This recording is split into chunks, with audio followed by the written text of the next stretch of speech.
রংপুরে ভিসি দোতলায় মিটিং করছে, সেখানে প্রক্টর এবং বিশ্ববিদ্যালয়ের সবাইকে নিয়ে। সেখানে আগুন দিয়েছে, গাড়িটাই তো পুড়িয়েছে, বাড়ির ভিতরে আগুন দিয়েছে। পুলিশ যখন উদ্ধার করতে গেছে পুলিশের উপরে হামলা করেছে। হ্যাঁ, পুলিশের গুলিতে একজন মারা গেছে। যেই মারা যাক সে তো বাবা মার সন্তান। আমরা সেজন্য সত্যি দুঃখ প্রকাশ করি।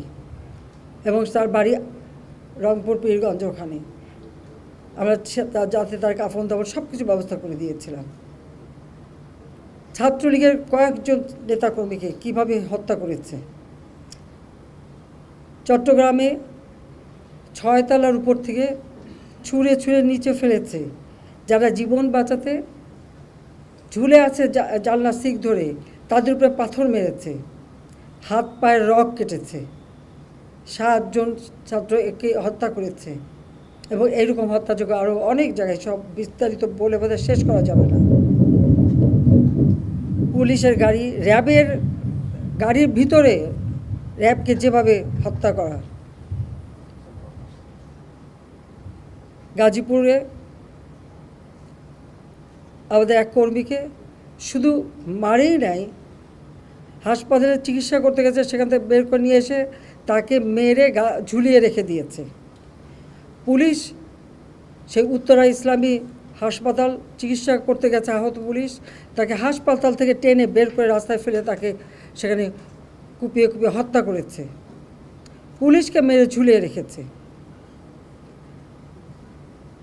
আমার মোটর কেডের যে পাইলট মোটর সাইকেল দিয়ে সব আসতো, সে ওই যাত্রাবাড়ির ওদিকেই থাকতো।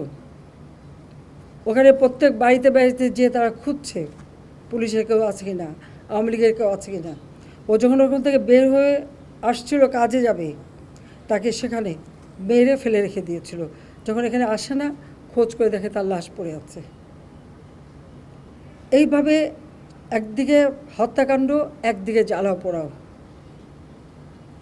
2013, 2014, 2015 এই জ্বালাও পোড়া হত্যাকাণ্ড আমরা দেখেছি।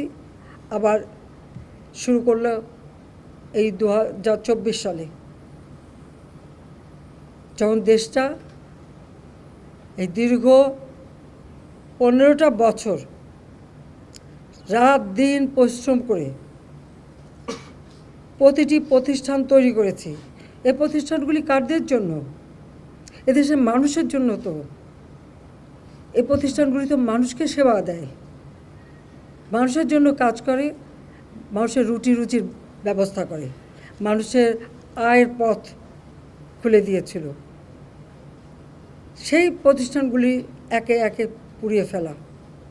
এবং শুধু ঢাকা বলে না, রাজশাহীতে বিশ্ববিদ্যালয়ে সে ভিসি কাটো, ময়মনসিংহ কৃষি বিশ্ববিদ্যালয়ের সেখানে হামলা, বিভিন্ন জায়গায় এই হামলা করা এবং আগুন লাগানো অথবা মেরে ফেলা।